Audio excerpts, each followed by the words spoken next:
কিছুদিন যাবৎ দেখতেছি যে ফেসবুক এবং আদার্স যে সোশ্যাল মিডিয়াগুলো ওইখানে সাকিব আল হাসানকে নিয়ে অনেক কথা হচ্ছে।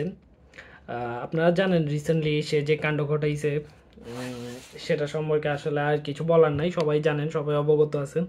তা আমি চিন্তা করলাম কিছু দুই একটা কথা বলি আমার পার্সপেক্টিভ থেকে। আসলে যেটা আমি অনুধাবন করি সেটা হচ্ছে আসলে এই ঘটনায় ওর কোনো দোষ নাই। আপনি যদি একটু হিস্ট্রিক্যাল পার্সন হন, যদি পিছের ঘটনাগুলো জানেন, তাহলে দেখবেন এই যে বাংলাদেশ, এই দেশকে ভোগ করে নাই এমন মানে জাতি খুব কম আছে। যেমন ধরেন ইন্ডিয়া এখানে তাদের পদচারণ করে গেছে, ইংরেজরা এই সারা জীবন ভোগ করে গেছে, তারপর পাকিস্তান ভোগ করছে।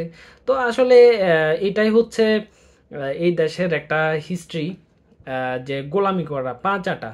তো ওই যে তার ভাষ্যমতে, আমার আমার যে ভাষ্যমত, ওই ভাষ্যমতে যে সাকিব আল হাসান হচ্ছে ওই জাতির মধ্যে ধরেন পার্থক্যর যে ডিস্টেন্স, ওই ডিস্টেন্সের একজন হচ্ছে সে।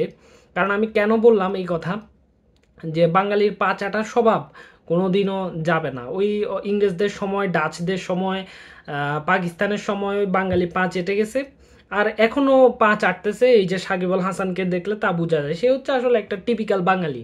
বাঙালি তো ডিফারেন্স খুব একটা নাই।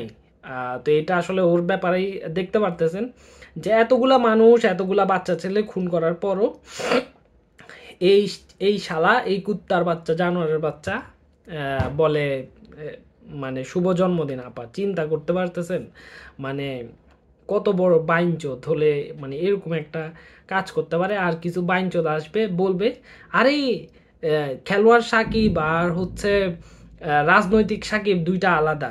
খেলোয়াড় সাকিব তো ডিফারেন্ট পার্সন, আর যে রাজনৈতিক সাকিব সে অন্য আরেকটা পার্সন। এভাবে এসে আপনাকে টপিক দিবে। তুই এটা বলতে পারিস না খেলোয়াড়, ওর আরও অনেকগুলা পরিচয় আছে, চাঁদাবাজ সাকিব, তারপরে জুয়ারি সাকিব, আওয়ামী লীগের দোসর সাকিব, খুনি সাকিব, এগুলা বলতে পারিস না? এই জানোয়ারের বাচ্চা, এগুলো বলতে পারিস না? মানে এদের এই কনসেপ্টগুলো শুনলে মানে আমার মাথা খারাপ হয়ে যায়। মানে দ্যাট ইজ বুলশিট কনসেপ্ট যে তার দুইটা পরিচয়, একটা রাজনৈতিক আর একটা খেলোয়াড় সাকিব। শালা তোদেরকে আগে জুতা দিয়ে পেটানো দরকার। যেই মানুষ যেই মানুষ প্রায় 2000-এর উপরে স্টুডেন্ট খুন করে, 17 বছর তো অগণিত লুট গুম খুন করার পরও যেই খেলোয়াড় তার পা চাটে, যেই খেলোয়াড় তাকে এখন পর্যন্ত সাপোর্ট করে, ওর মতো কুলাঙ্গার এই বাংলাদেশে মনে হয় না আর একটা জন্ম নিয়েছে। এর থেকে বড় কুলাঙ্গার আর কেউ হয় না। এবং কি তার দলের লোকরা পর্যন্ত এখন তাকে ঘৃণা করে। সেই জায়গায় তোর মতো এই যে সাকিব আল হাসানের মতো কুলাঙ্গাররা মানে ওর সাফাই গায়, মানে আওয়ামী লীগের দোসর হয়ে সে কাজ করতেছে। Nothing to say.